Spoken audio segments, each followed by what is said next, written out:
What's the scoop?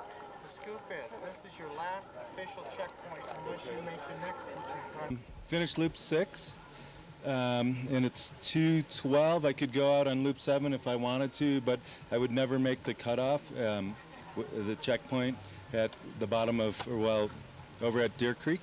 So I'm just going to wait here until, if another rider comes in to get in front of me, I'll go out again. But if not, I'll probably stay here. I think I rode for 24 hours, and I'm feeling really good.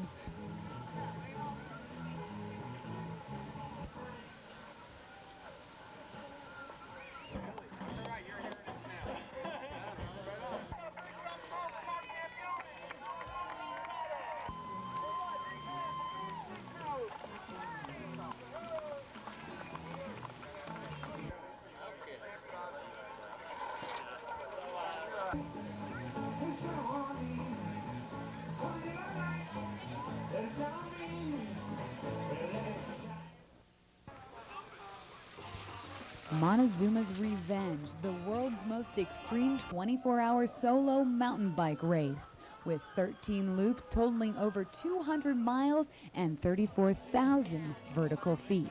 It depends on things. This group today, we're making maybe over 50% will be running at the 24-hour mark, and that's the highest we've ever had. The toughest loop on here is getting over Grays Peak. Grays Peak's 14,270. It's in the middle of the night. It's cold. It's windy. And by the time they're done, the moon may have even gone down. It's pure hell to go over there. The race is designed so it's basically impossible to finish. 35 men and women entered the race this year. I've known Byron for a really long time, and I've known about this race for even longer. And Byron and I made a handshake that if he kept the women's prize list the same as the men's prize list, I would come race. An ultramarathon cyclist. I'm going to be racing in Paris this summer, doing Paris-Brest Paris. There's a lot of Americans going over. It's sort of a team competition that's run every 4 years. And so I have always done this as a lead up to that. Training, attitude, and a good support team help the bikers beat the time clock. The hardest thing is preparing for the race. It really is. Once you just get on your bike and ride, it's actually when everything just cools down, you can just relax and have a good time. I have a huge crew, and they take care of everything. Food, clothes, bike, the whole bit. All I have to do is ride my bike. Crew members are a key in this race. Well, what we do is we drive around and I'm following Joey Klein, and we'll be providing like clothing for him, food, shelter, any necessities or anything that he thinks he might need during the race. We're there for him, and we'll do, every now and then he'll come by and do a check stop, and we'll grab him more food, get him more water, and then he goes on his way, and we'll drive and meet him at the next checkpoint. But eating's the key. Because your body can pretty much stay up for 24 hours if you keep eating. Even if you're pushing it this hard, and do you plan on finishing it? I hope to go the whole 24 hours. Other crew members and friends strap into their toe clips to keep a safety eye on the racers and to help them out late at night and in the end hours of the Revenge. And we've just done really good. I've had people ride with me a bunch of loops. Like up at night, it was critical to have somebody with me riding up Loveland Pass and over Lenawee. On the way down, it was pretty darn dark because the moon had already set. And that's when my lights were kind of going out. But made it into town without crashing too many times and had a blast out there. And I rode with Yves Piacou on Loop 6, and he was feeling a little tuckered out. Didn't think he was going to do the whole loop, but we convinced him that he should do one for his new baby, which he just had about a week ago. And so he stuck with it and had a great ride. And now we're going to see if we can convince him to do one more. From Montezuma for the Resort Sports Network, I'm Tracy Miller.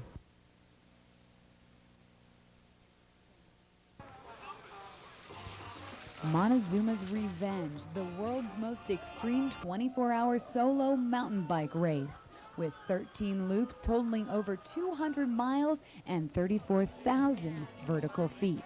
It depends on things. This group today, we're making maybe over 50% will be running at the 24-hour mark, and that's the highest we've ever had. The toughest loop on here is getting over Grays Peak. Grays Peak's 14,270. It's in the middle of the night. It's cold. It's windy. And by the time they're done, the moon may have even gone down. It's pure hell to go over there. The race is designed so it's basically impossible to finish.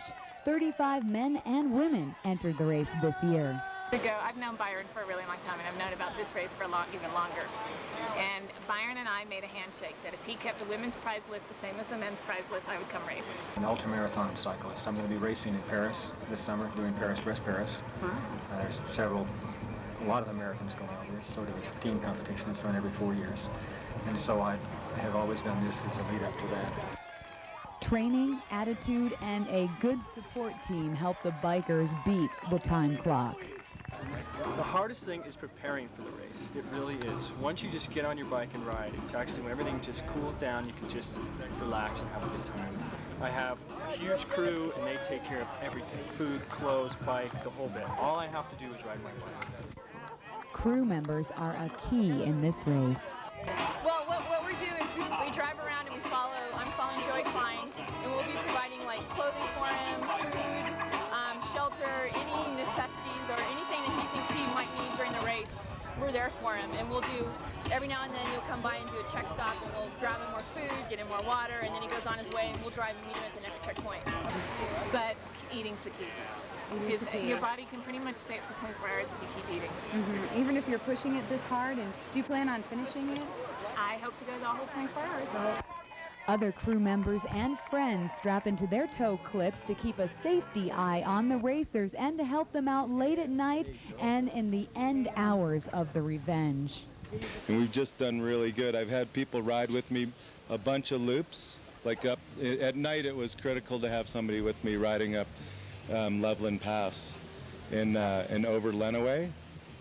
On the way down, it was pretty darn dark because the moon had already set, and that's when my lights were kind of going out. But made it into town without crashing too many times and had a blast out there.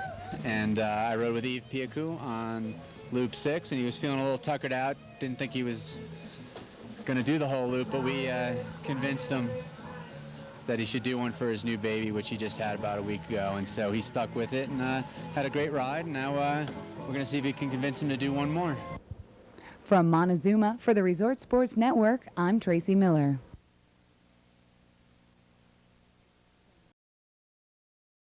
Tire repair shop. Just because it's cold and snowy outside, this doesn't mean you have to stop riding your bicycle. This is some of the clothing I use.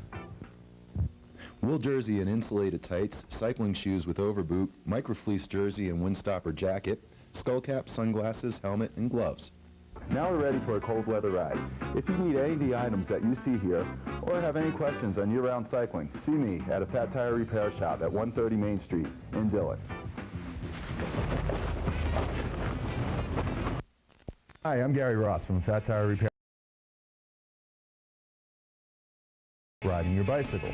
If your bicycle is properly equipped, riding in the snow can be quite fun. Stow tires for ice and hard-packed snow. Double wide rims to run low air pressure for soft snow. Extra tubes because patch kits won't work well in extreme cold. Climates to keep your hands warm.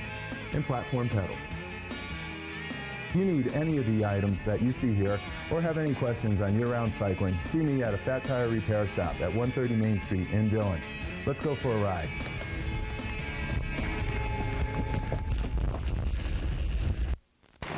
Hi, I'm Gary Ross from the Fat Tire Repair Shop. Even though it's cold and snowy outside, it doesn't mean you have to stop riding your bicycle. With the proper equipment, you can go and ride a lot of your favorite bike trails that you ride in the summer.